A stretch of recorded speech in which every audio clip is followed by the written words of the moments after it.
On y va pour la propriété display, une propriété très importante, une des probablement plus importantes de CSS, et qui possède beaucoup de valeurs disponibles, mais nous on va voir les principales pour commencer. Donc on peut fermer ça, tac. Ici on a une div avec la classe box, écoutez on va la garder comme ça, tac, on va garder le background violet, on va juste enlever tout ce qui est marge, etc. Hop, et hop, très bien. Donc, notre div ici, c'est un bloc, et bien en fait, on va pouvoir la transformer en inline. On va pouvoir la transformer en type inline, regardez. Display, inline, comme ça, tout simplement. Inline, tac. Et hop, elle disparaît. Elle disparaît pourquoi? Parce que déjà, comme on le sait maintenant, les types inline, eh bien, ils ne peuvent pas recevoir de width et de height. Et s'ils n'ont pas de contenu, notamment du texte, eh bien, ils n'apparaissent pas, tout simplement. Et là, regardez, je vais mettre du contenu, et hop, ça va réapparaître normalement juste ici. Donc on peut carrément changer, oui, des éléments qui sont de base de type bloc en type inline, en ligne, et inversement également. Donc si je fais un span mon contenu et que le span ici, je commence à lui mettre display, alors là je le mets à tous les spans, hein, donc tous les spans d'une page. Display bloc et une width de 500 pixels pour voir, hop. On a bien, alors évidemment il nous faut un background, par exemple background noir comme ça, tac. On voit bien que ça a pris 500 pixels, d'accord? Donc l'inverse est aussi vrai, on peut passer des éléments inline en bloc. Très bien pour ça. Ensuite, il existe une troisième propriété qui va un peu lier les deux. Elle s'appelle inline block, hein, tout simplement. Inline block, comme ça. Hop, alors regardez, on va enlever notre span qui est juste ici. Qu'est-ce que ça fait inline block? Déjà, ça accepte width et height comme un bloc, comme un type bloc. Et ça va également mettre les éléments qui sont display inline block les uns à la suite des autres, comme un span, comme un élément de type inline. Et regardez, je prends ça, je le copie, je le colle, et on va avoir des petits carrés qui se mettent les uns à la suite des autres. D'accord? Donc ça prend un petit peu le meilleur des deux mondes, c'est-à-dire que on peut mettre les uns à la suite des autres comme dans les éléments de type inline, et on peut également leur donner une hauteur et une largeur, donc comme les éléments de type bloc. Très bien pour ça, donc ça c'est inline block. Maintenant on va pouvoir voir une propriété qui est assez importante aussi, comment faire disparaître ces éléments de l'écran.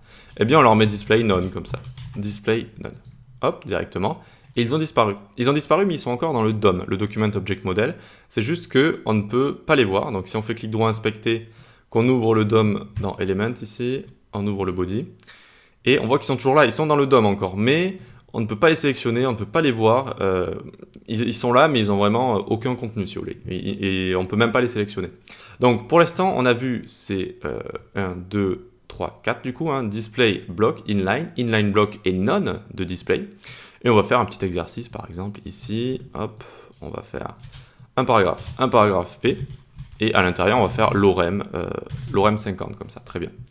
Et en général on arrive souvent, quand on a du texte comme ça dans un paragraphe, qu'on ait envie de rajouter un span quelque part, soit dynamiquement, soit qu'on le rajoute directement comme ça.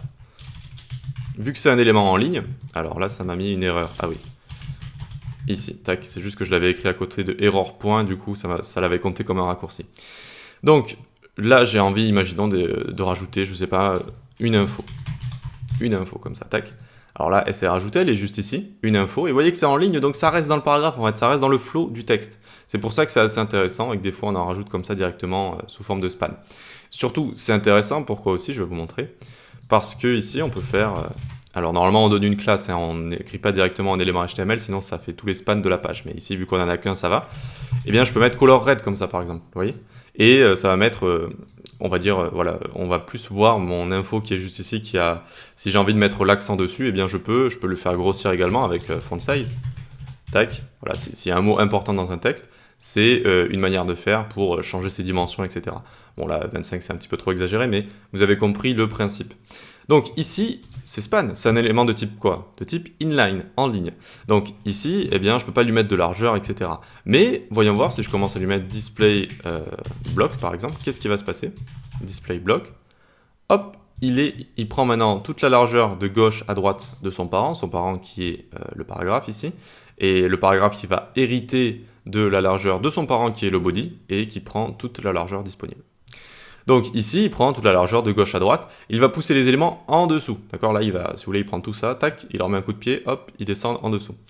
Et on va pouvoir lui donner, notamment, on va lui mettre un background, un truc qui fait pas mal aux yeux, genre pink, comme ça, tac, nickel. Donc pink, et puis la couleur, on va mettre black comme ça, très bien. Donc très bien, on voit vraiment ce qui s'est passé ici, et on voit qu'on peut utiliser width et height, donc notamment je vais lui mettre de la hauteur pour voir 50 pixels, tac, hop, et ça grossit bien tout ça. D'accord, donc ça va bien fonctionner. Maintenant, voyons voir si je lui mets inline block pour voir qu'est-ce qui va se passer. Inline block comme ça, tac. Eh bien, là, c'est pas une très bonne chose à faire, hein, je vous le dis directement. C'est-à-dire qu'il va rester en ligne et en même temps, il va accepter du coup cette hauteur qu'on lui met juste ici. Et voilà, donc il va prendre une sorte de hauteur et pousser le texte qu'il y a en dessous. Voilà. Donc, c'est tout pour ça. On aurait pu le faire disparaître également. On aurait pu le faire disparaître hein, avec display none comme ça, tac, et c'est bon, il a complètement disparu. On ne le voit plus. Il existe toujours dans le DOM, mais on ne peut plus interagir avec, on ne peut plus le voir. Alors, pourquoi c'est une propriété pilier de CSS? Si je mets display CSS ici, alors n'allez pas sur W3 School, allez sur MDN ici, d'accord? Parce qu'encore une fois, W3 School, des fois, c'est pas très à jour.